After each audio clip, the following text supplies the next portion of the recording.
I hope you all are well. Yes, sir. Due to COVID, we are not able to continue the physical classes or offline classes, but I'm trying my level best to fulfill all the things. And if it is required, then I will call you for school. Okay. If the practical part is required, then I will call you for call to school. Okay. No problem in this. So as of now, I just want to ask, do you have any problem? The topics that we are already discussed from chapter number 1 and chapter number 2. Do you have any problem? Huh? No, sir.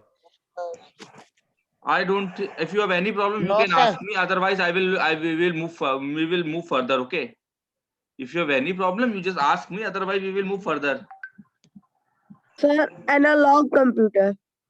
Analog computers. What are analog computers? Actually, analog computer is a term which is defined anything which is not made from digitally, which is not work on a digital principle. Okay. Digital computers are computers which works on the electric signals 0 and 1. Okay. And the analog computers are the computers which work manually. Okay. They basically they have if you talk about this watch. Okay. This is a digital watch. Okay. This is a digital watch. Okay. It is called a digital watch. Okay. And if you some and if you have a go to your home and you look at your wall clock. If you see your wall clock, you will find it that it is an analog clock. What? It is an analog clock. वो कैसी clock है? Analogue clock है. Analogue क्यों है वो? क्योंकि उसमें gears है. क्या गियर्स है? कुछ mechanical components. Okay. These are the, that's why these are called the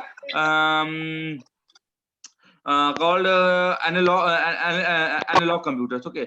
बेटा कंप्यूटर का मतलब ये नहीं होता है कि जो आप डिवाइस चला रहे वही कंप्यूटर नहीं है. एक आपका मोबाइल भी एक टाइप ऑफ कंप्यूटर है, एक डिजिटल वॉच भी एक काइंड ऑफ कंप्यूटर है, एक कैलकुलेटर भी एक काइंड ऑफ कंप्यूटर. ओके.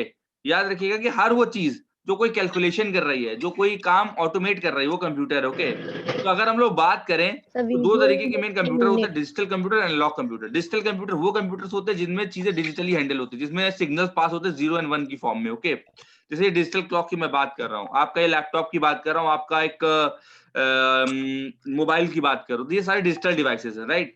अगर मैं बात करूं अपने वॉल क्लॉक की, अगर मैं वॉल क्लॉक की बात करूं, ठीक है, ये कैसी डिवाइस है? एक तरीके की एनालॉग डिवाइस. कैसी डिवाइस है?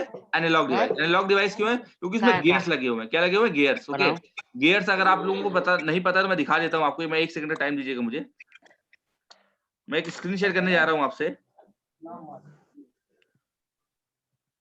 स्क्रीन शेयर कर रहा हूँ आपसे.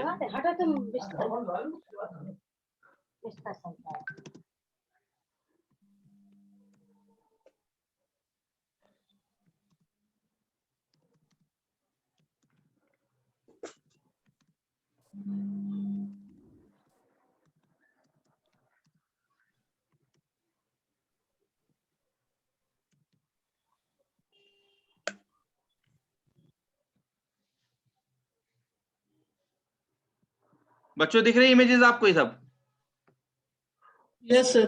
Can you see this? ये सब गियर देख रहे हैं आप? ये सारे के सारे गियर्स है. इसमें कहीं पे भी कोई भी ऐसी चीज नहीं है जिसमें किसी मशीन की या किसी डिजिटल चीज की जरूरत पड़े, किसी सिग्नल की जरूरत पड़े. ओके. ये सारी की सारी बैटरी से चलती हैं कि गियर्स हैं सारे जो ऑटोमेटिकली वर्क करते हैं. Okay. That's why this type of watch is called analog. This type of watch are called comes under analog computer. इस तरीके की जितने भी मशीन्स है, जितने भी डिवाइसेस है, वो सारे एनालॉग कंप्यूटर की कैटेगरी में आते हैं. Got it? ओके. कोई अभी भी प्रॉब्लम है? Visual display unit. वीडियो क्या होता है बेटा? वीडियो मैंने अभी आपको विजुअल डिस्प्ले यूनिट्स क्या होती हैं, जिसमें हर वो चीज जिसमें आपको कोई भी चीज दिखाई देती है. जैसे अगर मैं कंप्यूटर की बात करूं तो ये जो स्क्रीन आपको दिखाई दे रही है एक तरीके की वीडियो है. जो आप स्क्रीन देख रहे हो क्या? वीडियो है. विजुअल डिस्प्ले यूनिट है. ओके. अगर मैं कंप्यूटर के मॉनिटर की बात करूं, वो इस तरीके की चीजें क्या आती है? विजुअल डिस्प्ले यूनिट्स कहलाती हैं. ठीक है. आपका मॉनिटर क्या है? एक विजुअल डिस्प्ले यूनिट है. हमारे कंप्यूटर लैब में रखा हुआ मॉनिटर क्या है? एक विजुअल डिस्प्ले यूनिट है. Got it? Yes, sir. Okay. चलिए आज की क्लास स्टार्ट करें. और भी कोई डाउट है? चलिए बच्चों, मैंने आपको एक नोट शेयर किया हुआ है, देखिएगा व्हाट्सएप पे, चेक कर लीजिएगा. ओके. Got it? अब मैं एक नोट शेयर करता हूं आपसे. Look at this note. This is the note. Okay. So first of all, we have just want to talk about types of ROM. On my previous class, I was already discussed about the types of ROM, but in this class, I also, want to discuss this thing that the ROM is basically divided into three types. Okay, the first is PROM, second is EPROM, and third is EEPROM. Okay, actually मैंने एक P miss हो गया मुझसे. Basically, we have three kinds of ROM. Students, we have three kinds of ROM. Just wait for a moment. First ROM is PROM, which means programmable read-only memory. Read-only memory. The second is EPROM, which means erasable programmable read-only memory.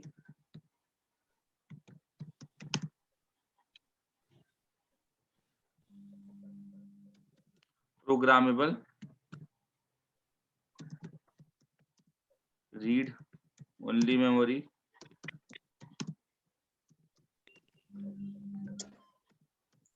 And the third is EEPROM,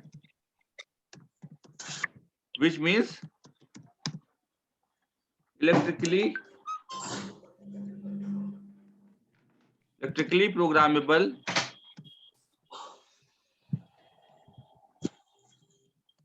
read-only memory. So these are the three main categories of ROM. Okay, there are slight difference in three of them. इन तीनों में थोड़ा difference इसके बारे में आपको बताने जा रहा हूँ. Okay, first of all, I just want to tell you one thing that there is bit difference in all three ROMs. Okay, I'm gonna tell you bit by bit, one by one. Okay, first of all, what is PROM? Actually, PROM is a type of ROM which is programmed during only one. Sorry, क्या कह रहे हैं? Sir erasable लिखना भूल गए sir. EEPROM में. हाँ, sorry sir erasable. हाँ सॉरी. यस. Very good. इस तरीके से ही आप लोग अपने आप को मॉनिटर करिए, मतलब इसी तरीके से आप लोग अपने आप को करेक्ट करते रहिए. मैं आपको बता चुका हूँ ना प्रीवियस क्लास में सब चीजें. Yes sir. Okay. Yes sir. तो इलेक्ट्रिकली प्रोग्रामेबल, पहले फर्स्ट ऑफ ऑल बात करते हैं PROM की, जिसको प्रोग्रामेबल रीड ओनली मेमोरी कहते हैं. बच्चों, this type of memory is basically design for program once. Okay, इस तरीके की मेमोरी में होता है एक बार इनको प्रोग्राम किया जाता है जब इनको बनाया जा रहा होता है. ओके, इसमें दी गई इंस्ट्रक्शन सिर्फ एक बार प्रोग्राम्ड हो सकती हैं. एक बार में प्रोग्रामिंग कर दी, इसके बाद इसको ओवरराइट नहीं किया जा सकता. इसमें जो भी डेटा है या जो भी इंस्ट्रक्शन है उसको डिलीट नहीं किया जा सकता है. That's why it is called programmable read only memory. सिर्फ सिंगल टाइम प्रोग्रामेबल होती है. This type of memory PROM is only programs single time programmable memory. Okay, we cannot rewrite this the program again and again. Okay, that's why this type of memory is called programmable read only memory. Got it or not? Yes sir. समझ आई बात? नहीं समझ आई? दूसरी बात क्या होती है? EPROM क्या होती है? Erasable programmable read only memory. Erasable programmable read only memory क्या होती है बच्चों? ये इस टाइप की मेमोरी जो होती है, इसमें जो डेटा होता है उसको डिलीट किया जा सकता है, जिसको ओवरराइट किया जा सकता है. उसमें डेटा जो है, डेटा या इंस्ट्रक्शंस को हटाया जा सकता है. अगर मैं बच्चों पहले एक बार तो बता देता हूँ, आई जस्ट वांट टू से one thing that if I am से डेटा, अगर मैं डेटा बोलता हूँ तो data means data and instruction है. डेटा एंड इंस्ट्रक्शन दोनों है. Okay, if I am saying data in terms of memory, it means that I am talking about data and instruction both. Okay, तो अगर मैं data की बात करता हूँ EPROM में, तो EPROM में डेटा इरेज हो सकता है. That's why its name is erasable programmable read only memory. But in this type of memory, data is deleted or data is erased with the help of ultraviolet rays. Okay, जिसमें देखिए मैंने लिखा हुआ है, इसके नोट्स में भी आपको जो मिल जाएगा, मैंने नोट्स आपसे शेयर किए हैं. It is called, this type of ROM is erase data using ultraviolet rays. Ultraviolet rays ऐसी रेज होती हैं, penetrate करती हैं, penetrate in the sense इस ROM के ऊपर इसको डेटा, इस अल्ट्रावायलेट रेज को इंसर्ट किया जाता है, जिससे जो भी इसका डेटा होता है विद इन 40 मिनट डिलीट हो जाता है. ठीक है, 40 मिनट्स के अंदर सारा डेटा डिलीट हो जाता है. ठीक है, इस तरीके की रैम को क्या बोलते हैं? Erasable read only memory. इसमें मैं प्रोग्रामेबल डालना भूल गया हूँ बच्चों, इसमें इसमें पी में प्रोग्रामेबल डाल लीजिएगा। ओके, थर्ड है EEPROM। थर्ड है EEPROM जो होता है electrically erasable read only memory. EEPROM जिसे मैंने लिखा है EEPROM is a programmable and erased electrically. Okay, EEPROM जो होता है डेटा को प्रोग्राम भी करता है और उसको डिलीट भी कर देता है। ठीक है, उसको जो भी इसमें प्रोग्राम लिखा होता है उसको हम लोग डिलीट कर सकते हैं इलेक्ट्रिकली। यानी ये इस तरीके की जो रोम होती है इसमें डेटा को हम लोग इलेक्ट्रिकली डिलीट कर सकते हैं, इलेक्ट्रिकली इरेज कर सकते हैं। ठीक है, it can be erase and reprogram about 10,000 times. Okay, इसको 10,000 बार हम लोग रीराइट कर सकते हैं, जितनी बार चाहे उतनी बार चाहे प्रोग्राम कर सकते हैं। ओके, वेरी बहुत ही फ्लेक्सिबल रोम होती है EEPROM। ओके, इसमें मैं पी गाना भूल गया हूँ, मैं इसको भी जो नोट अभी करेक्ट करूंगा उसमें इसको सही करके भेज दूंगा। Okay, don't worry. Both erasing and programming takes about 4 to 10 millisecond, यानी सेकंड्स के हजारवें हिस्से, सेकंड्स के 1000 पार्ट में इसमें हम लोग क्या कहते हैं प्रोग्राम कर सकते हैं, डेटा को इरेज कर सकते हैं, डेटा को प्रोग्राम कर सकते हैं। Okay, it is very fast type of Rome.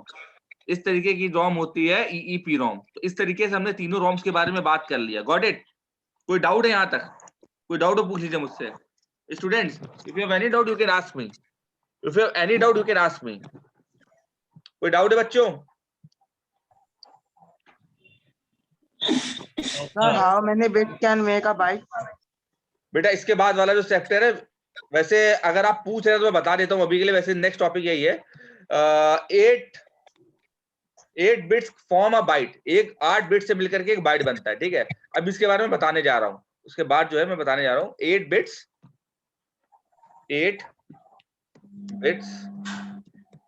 Equals to 1 byte. Got it? क्या बोल रहे? हो गई बात समझ में? चलिए नेक्स्ट टॉपिक डिस्कस करते हैं। एक बहुत ही अच्छी चीज आपको बताने जा रहा हूं मैं, जिसके बारे में आप लोगों ने शायद सुना हो ना सुना हो, मतलब अभी पता चल जाएगा। पहले मैं बताना चाह रहा हूँ classification of secondary storage devices. Classification of secondary storage devices क्या होते हैं? मैंने शायद आपको प्रीवियस क्लास में बताया था, आई डोंट नो बताया था नहीं बताया, तो मैं फिर से बता दे रहा हूँ। बेटा जो सेकेंडरी स्टोरेज डिवाइसेस होते हैं, जैसे आपके जो परमानेंट स्टोरेज होते हैं, जैसे कि फ्लॉपी डिस्क, हार्ड डिस्क या CD या DVD, ये सारे के सारे जो होते हैं दो तरीके के डिवाइसेस में कैटेगराइज होते हैं। पहले होते हैं मैग्नेटिक स्टोरेज मीडिया होते हैं, दूसरे होते हैं ऑप्टिकल स्टोरेज मीडिया होते हैं।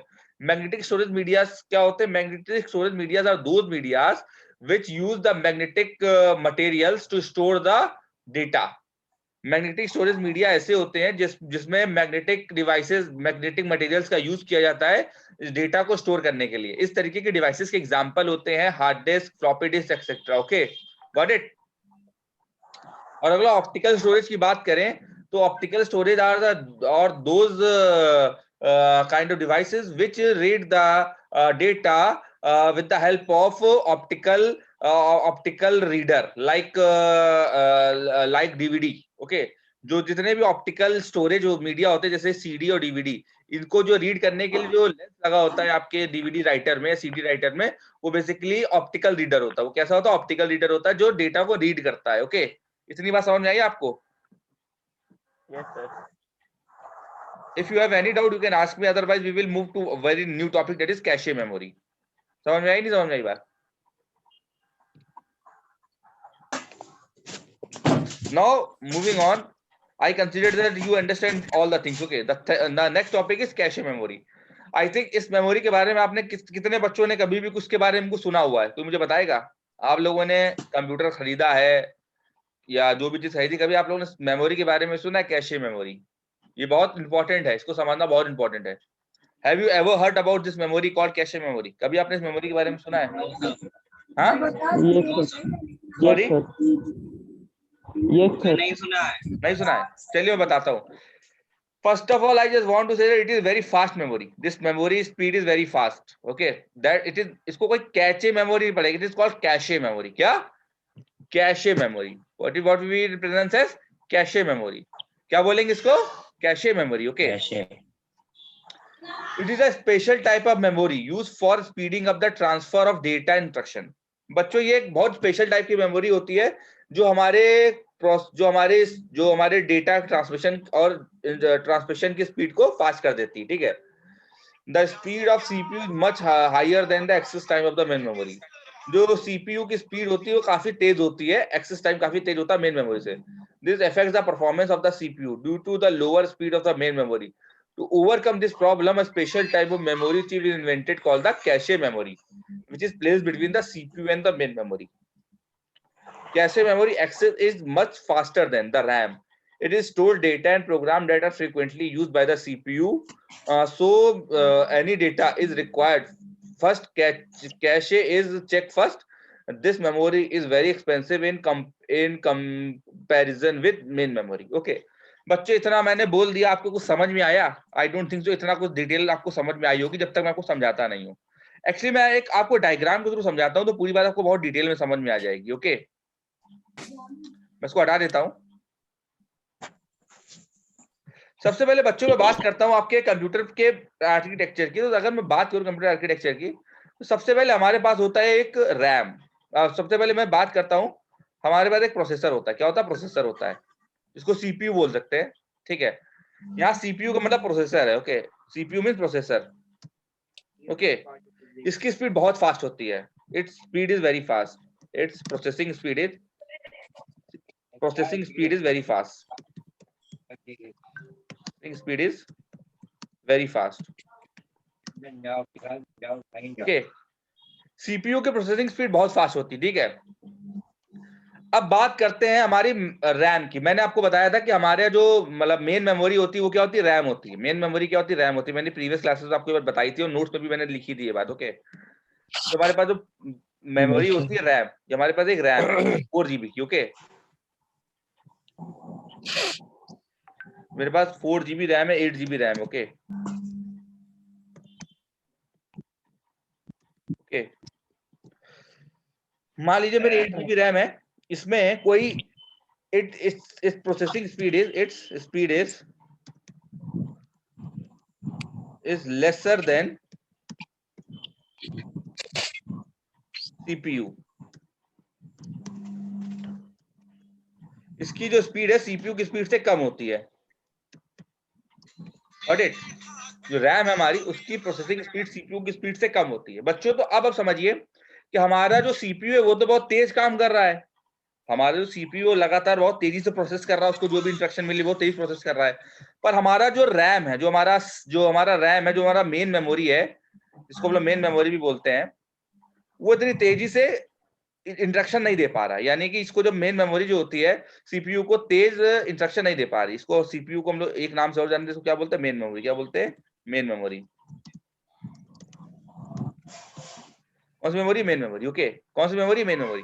तो जो हमारा सीपीयू है उसको वो जो है इतनी तेजी से इंस्ट्रक्शन डिलीवर नहीं कर पा रहा है। वो इतनी इजीली इंस्ट्रक्शन डिलीवर नहीं कर पा रहा है, इतनी तेजी से डिलीवर नहीं कर पा रहा है सीपीयू को सारा डेटा। क्योंकि आपको पता है जो मेन मेमोरी से डेटा कहाँ जाता है? सीपीयू के पास जाता है। आपको पता है कि जो हमारा कंप्यूटर में जो भी इंस्ट्रक्शन है सबसे पहले मेन मेमोरी में जाती है, मेन मेमोरी से सीपीयू के पास या प्रोसेसर के पास जाती है। बट अब मैंने आपको बताया कि सीपीयू की स्पीड जो है वो काफी फास्ट है in comparison with RAM. CPU की जो प्रोसेसिंग स्पीड है काफी फास्ट है इन कंपैरिजन विद रैम। अब एक प्रॉब्लम क्रिएट हो जाएगी, अगर सीपीयू की स्पीड ज्यादा है, सीपीयू की स्पीड ज्यादा और रैम की स्पीड कम है, तो अल्टीमेटली हमारा कंप्यूटर स्लो हो जाएगा ना। जब सीपीयू को डेटा लेट मिलेगा तो उसकी प्रोसेसिंग स्पीड कम हो जाएगी ना। बताइए, कम हो जाएगी नहीं? कम हो जाएगी। मैं क्वेश्चन पूछ रहा हूँ आपसे। Yes sir. Yes, sir. कम हो जाएगी ना जब यहाँ पे इसकी प्रोसेसिंग स्पीड कम हो जाएगी ना।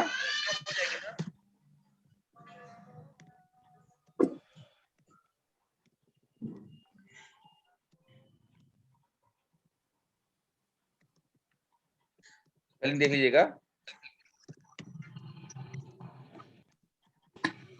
यहाँ पे डेटा थोड़ा धीमे ट्रांसमिट होगा, ठीक है। सो ट्रांसमिशन ऑफ डेटा, ठीक है। मैंने स्पेलिंग हो सकता है थोड़ी गड़बड़ हो गई ट्रांसमिशन की, पर ओके थोड़ी गड़बड़ी हो गई, ठीक है।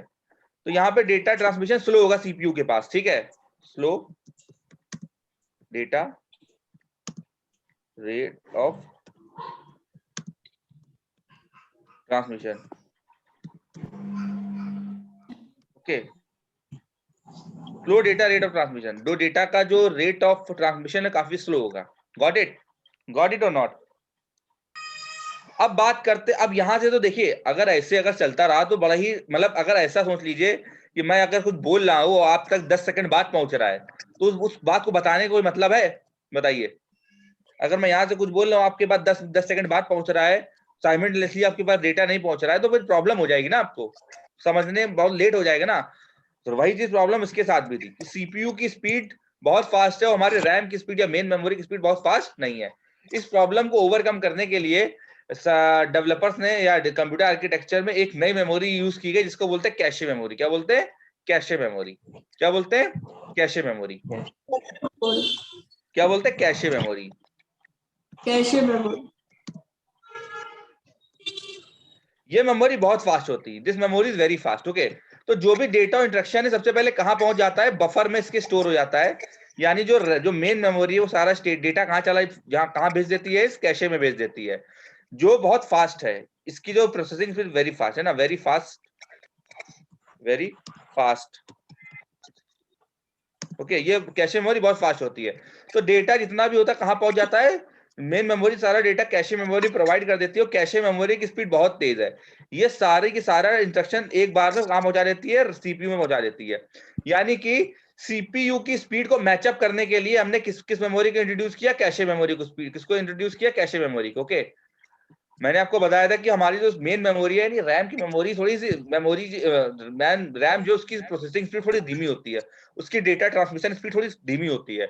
इस प्रॉब्लम को कम करने के लिए हमने किसको इंट्रोड्यूस कराया?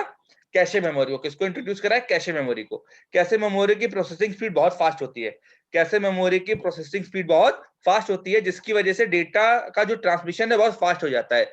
डेटा का ट्रांसमिशन बहुत फास्ट हो जाता है और डेटा इजिली एक्सेस कर लेता है। जो सीपीयू को जो भी डेटा इंस्ट्रक्शन चाहिए उसको इजीली कहां मिल जाता है? कैशे मेमोरी में मिल जाता है। तो उसको बार बार वेट नहीं करना पड़ता, क्योंकि सीपीयू को अगर वेट करना पड़ेगा तो हमारी कंप्यूटर की परफॉर्मेंस डाउन हो जाएगी। याद रखिएगा, अगर सीपीयू को वेट करना पड़ेगा तो कंप्यूटर की परफॉर्मेंस डाउन हो जाएगी। तो कंप्यूटर की परफॉर्मेंस को हाई रखने के लिए रैम के बीच में क्या लगा दी जाती है? कैशे मेमोरी लगा दी जाती है, जो बफर में सारा डेटा अपने पास रखती है। और अगर रैम को जरूरत हो, अगर सीपीयू को जरूरत होती है, तो वो सारी की सारा डेटा किससे मांगती है? कैशे मेमोरी से मांगती है। किससे मांगती है? कैशे से मांगती है। वो बार बार सीपीयू के पास नहीं जाती है, क्योंकि सीपीयू के पास अगर जाएगी तो सीपीयू की स्पीड बहुत धीमी, सॉरी, वो बार बार रैम के पास नहीं जाता। सीपीयू बार बार कुछ भी पूछना होता है, कुछ भी डेटा की जरूरत होती है, तो वो बार बार रैम के पास नहीं जाता है, वो डायरेक्ट किसके पास जाता है? कैशे के पास जाता है। क्योंकि उसको पता है कैशे के पास कुछ डेटा बल्क में रखा हुआ है, उसके पास कुछ डेटा बफर में रखा हुआ है। वो डायरेक्ट किसके पास जंप करता है? कैशे मेमोरी के पास जंप करता है, क्योंकि उसकी प्रोसेसिंग स्पीड बहुत फास्ट है। अगर सीपीयू बार बार रैम के पास जाएगा तो सीपीयू की परफॉर्मेंस डाउन हो जाएगी। उसकी परफॉर्मेंस डाउन क्यों हो जाएगी? क्योंकि सीपीयू की प्रोसेसिंग स्पीड बहुत फास्ट है और रैम की प्रोसेसिंग स्पीड बहुत स्लो है। इतनी बात समझ में आई नहीं है मुझे, ये बताइए। मैं नहीं समझ में तो मैं फिर बताता हूँ आपको पूरी चीजें। बच्चों, ये सारी चीजें आपको किसी बुक में नहीं मिलेंगी, डोंट वरी। ये सब चीजें बहुत इंपॉर्टेंट है, समझना बहुत जरूरी है। अगर आप लोग बीटेक करेंगे या कभी भी कुछ तरीके की आगे की पढ़ाई करेंगे तो ये सब चीजें समझना बहुत जरूरी है आपको। ओके, अगर आपको इलेक्ट्रिकल इंजीनियर या कंप्यूटर इंजीनियर बनना है तो। कोई प्रॉब्लम है यहाँ तक? ये बताइए। सर पहले सीपीयू से रैम में जाएगी, रैम से कैशे मेमोरी से सीपीयू जाएगी। मैं बताता हूँ, देखो क्या होता है। इस बात इतनी सी बच्चे, देखिए क्या होता है, जब कंप्यूटर जो होता है एक सिस्टम है। सिस्टम क्या होता है? देखिए सबसे पहले हमारे पास जैसे ऑपरेटिंग सिस्टम है, ठीक है। ऑपरेटिंग सिस्टम किस में लोड होता है? मेन मेमोरी यानी कि रैम में लोड होता है, ठीक है। इसके बाद सपोज मुझे कुछ भी टाइप करना है या कंप्यूटर या सीपीयू को प्रोसेस करनी कोई चीज है ना, तो अगर सीपीयू कोई चीज प्रोसेस करनी है तो वो किसके पास जाता है? सबसे पहले वो चेक करेगा कहां पे जाएगा? कैशे मेमोरी के पास जाएगा। किसके पास जाएगा? कैशे मेमोरी के पास जाएगा। कैशे मेमोरी के पास क्यों जाएगा? क्योंकि उसको पता है कि कैशे मेमोरी के पास कुछ डेटा है जो बार बार यूज होता है, ठीक है। जैसे अगर मैं बात करूं ब्राउजर की, किसकी बात करूं? ब्राउजर की। किसकी बात करूं? ब्राउजर की। अगर मैं ब्राउजर की बात करूं, हमारे गूगल क्रोम, मेरे पास जो ब्राउजर है गूगल क्रोम है ना, अगर मैं गूगल क्रोम को बार बार खोलता हूं, ठीक है, तो वो बार बार वो जो तो उसको प्रोसेस कौन करेगा? सीपीयू करेगा ना। प्रोसेस कौन करेगा? उसको सीपीयू करेगा ना। ये बताइए। तो सीपीयू जो है बार बार ये पूछने नहीं जाएगा कि भैया ये गूगल क्रोम को खोलना है कि नहीं खोलना है, गूगल क्रोम कहाँ मिलेगा। उसको ये पता है कि ये सारी स्टोरेज हमको बफर में कहाँ मिल जाएगी? इस कैशे में मिल जाएगी। तो बार बार रैम से पूछने ही जाएगा। जैसे ही मैं गूगल क्रोम खोलूंगा 1 मिनट में गूगल क्रोम खुल जाएगा, क्योंकि वो आपको कहाँ मिल जाएगा, कैशे, वो उसकी सारी डिटेल मुझे कहाँ मिल जाएगी, उसे कैशे में मिल जाएगी। कहाँ मिल जाएगी, कैशे में मिल जाएगी। कहाँ मिले, कैशे में मिल जाएगी। ओके, तो कंप्यूटर की स्पीड को फास्ट करने के लिए, सीपीयू की को लगातार डेटा प्रोवाइड करने के लिए, डेटा की कंसिस्टेंसी बनाए रखने के लिए कैशे मेमोरी का यूज किया जाता है। इतनी बात समझ में आई आपको? क्योंकि मेन मेमोरी की स्पीड सीपीयू की स्पीड से बहुत कम होती है। बात समझ में आई? इसीलिए क्या, कौन सी मेमोरी यूज होती है, कैशे मेमोरी यूज होती है। बताइए, आप कोई डाउट है? No sir. तो अगर पूछे आपसे व्हाट इज कैशे मेमोरी, तो आप उसका आंसर क्या देंगे? What you will reply? अगर कोई आपसे पूछे व्हाट इज कैशे मेमोरी, तो बेटा व्हाट यू विल रिप्लाई? तो you will reply that it is a special type of memory use for speeding up the transfer of data instruction. ये एक special type की मेमोरी है जिसका use किया जाता है स्पीडिंग अप, यानी तेज करने के लिए transmission rate of data instruction. ठीक है, the speed of CPU is much higher than the access time of the main memory. जो मैंने आपको बताया था कि जो सीपीयू की जो मेमोरी स्पीड, जो डेटा ट्रांसमिशन स्पीड होती है, काफी ज्यादा होती है in comparison with main memory. Main memory मतलब रैम से हमारे सीपीयू की प्रोसेसिंग स्पीड बहुत ज्यादा होती है। this affects the performance of the CPU due to the lower speed of the main memory। अगर हमारी मेन मेमोरी की स्पीड कम हो जाएगी तो हमारी सीपीयू की स्पीड अगर हमारी मेन मेमोरी की स्पीड कम हो जाएगी तो हमारी सीपीयू की स्पीड भी कम हो जाएगी, और अगर सीपीयू की स्पीड कम हो जाएगी तो हमारे कंप्यूटर की परफॉर्मेंस भी बहुत खराब हो जाएगी, तो हमारे कंप्यूटर को कोई खरीदेगा नहीं। ठीक है, अगर हमारे, भाई सीधी बात है, आप आप ज्यादा महंगे कंप्यूटर क्यों खरीदते हैं? कोई मुझे बताएगा आप महंगा कंप्यूटर क्यों खरीदते हैं? बताएगा मुझे कोई? या आप महंगा मोबाइल क्यों खरीदते हैं? सर उसकी स्पीड सर, फास्ट होती क्योंकि उसकी स्पीड फास्ट होती ना। उसकी स्पीड फास्ट क्यों होती है? है क्योंकि भाई अगर स्टोरेज अगर भी अगर ज्यादा उसकी स्पीड ढीली होगी तो हम क्यों खरीदेंगे इतना महंगा कंप्यूटर, है ना? वो काम तो मेरा स्लो कंप्यूटर में भी वही होगा ना। चाहे Yes, आप आईफोन खरीदें, चाहे आप सस्ता वाला एंड्रॉइड खरीद लें, काम तो वही हो जाएगा, पर फर्क डिफरेंस किस चीज का डिफरेंस आएगा? उसकी स्पीड का। ठीक है, तो मेन मेमोरी को प्रॉब्लम ये थी मेन मेमोरी के साथ कि उसकी जो डेटा ट्रांसफर स्पीड थी थोड़ी धीमी थी। तो इस प्रॉब्लम को ओवरकम करने के लिए, to overcome this problem, special type of memory chip is invented. एक स्पेशल टाइप की मेमोरी चिप इन्वेंट की जिसका नाम था कैशे मेमोरी। इसका क्या नाम था? Cache memory, which is placed between the CPU and the main memory. मैंने अभी आपको पिक्चर में दिखाया था कुछ देर पहले कि हमने एक स्पेशल टाइप की मेमोरी को इन्वेंट किया जिसका नाम था कैशे मेमोरी, जिसको हमने कहां पे लगाया? सीपीयू और मेन मेमोरी के बीच में लगाया। आपने देखा, मैंने आपको बताया कि ये कैशे मेमोरी मैंने इसको किसके बीच में लगाया? सीपीयू और मेन मेमोरी के बीच में, ताकि जो भी डेटा है उसकी ट्रांसमिशन स्पीड फास्ट हो जाए। समझ में आई बात? समझ में आई, नहीं समझ में आई बात? Yes sir. कैसे memory access time is much faster than the RAM. मैंने आपको बताया कुछ देर पहले कि कैसे मेमोरी का जो एक्सेस टाइम होता है वो बहुत तेज होता है in comparison with RAM. It stores data and program that is frequently used by the CPU. बेटा जो भी चीजें, जैसे मैं जूम की बात करूं, जूम बार बार मैं यूज करता हूँ आपकी ऑनलाइन क्लासेस के लिए, तो ये बार बार उसका डेटा, उसको बार बार जूम ऐप को ढूंढने के लिए बार बार उसको रैम के पास नहीं जाना पड़ेगा।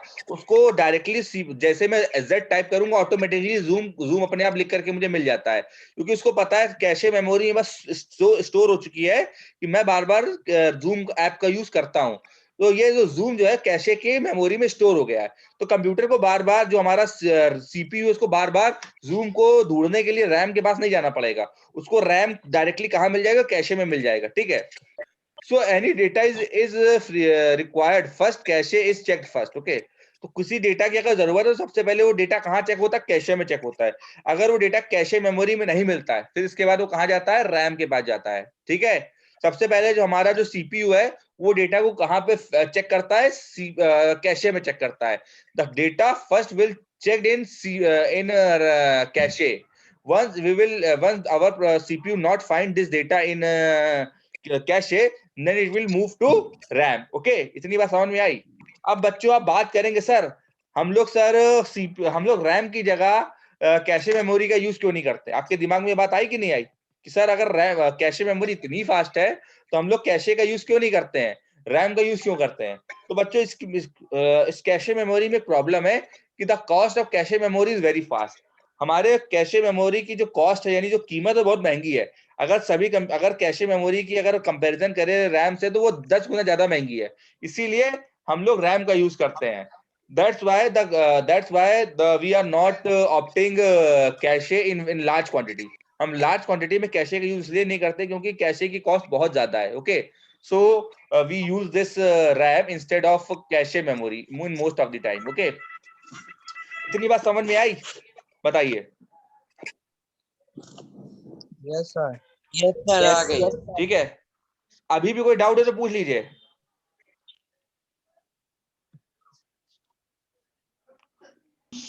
कंप्यूटर में कैशे मेमोरी नहीं होती है? होती है बेटा, सबके कंप्यूटर में होती है, थोड़ी होती है, ज्यादा नहीं होती है, क्योंकि अगर कैशे मेमोरी अगर ज्यादा बढ़ाएंगे तो उसकी कंप्यूटर की कॉस्ट बढ़ती चली जाएगी। जैसे अगर हम लोग बात करें मैक की, आप लोगों ने वो जो एप्पल वाले फोन लैपटॉप देखे होंगे जिसको मैक बोलते हैं, मैकबुक बोलते हैं, उनमें कैशे मेमोरी बहुत अच्छी होती है, इसीलिए उनकी कॉस्ट 1 लाख 1.5 लाख होती है। ठीक है, गॉट इट? या आपका कंप्यूटर, आपके कंप्यूटर में भी कैशे मेमोरी है, आपका जो मोबाइल है उसमें भी कैशे मेमोरी लगी हुई है, बट उसका साइज बहुत कम है, उसका साइज बहुत कम है। ओके, अगर हम लोग बहुत हैवी अगर कैशे मेमोरी यूज करेंगे तो उसकी आपके कंप्यूटर की कॉस्ट, आपके मोबाइल की कॉस्ट बहुत बढ़ जाएगी। ठीक है, खैर बेटा मैंने आपको नोट भेज दिए, नोट्स का अपने फेयर कॉपी में नोट डाउन कर लीजिएगा। ठीक है, मैंने कल की क्लास की, मैंने अपने 10 तारीख यानी सैटरडे की क्लास की रिकॉर्डिंग भेज दी है, अगर आपको रेफर करना तो प्लीज उसको रेफर कर लीजिएगा। Okay, thank you class. Next topic हमारे पास जो होगा वो होगा कंप्यूटर मेमोरी का, यूनिट ऑफ मेमोरी। ये बहुत इंपॉर्टेंट टॉपिक है बच्चों, इसको मैं नेक्स्ट क्लास में समझाऊंगा। उससे पहले आप लोग जितना वर्क है वो सारा का सारा फेयर कॉपी में नोट डाउन कर लेंगे। मैंने नोट्स आपको सेंड कर दिया है, कोई प्रॉब्लम उससे पूछ लीजिएगा। ओके, गॉट इट और नॉट? सर एक बार सारे वापस से नोट सेंड कर दीजिए। चलिए ठीक है, मैं आज दोपहर में कर दूंगा, पहले अभी मैं फिलहाल नहीं करने वाला हूँ। ठीक है, क्योंकि मुझे अभी किसी नेक्स्ट इंपॉर्टेंट काम से निकलना है। Okay, class, thank class, yes sir. Thank you. Computer class is over now, thank you.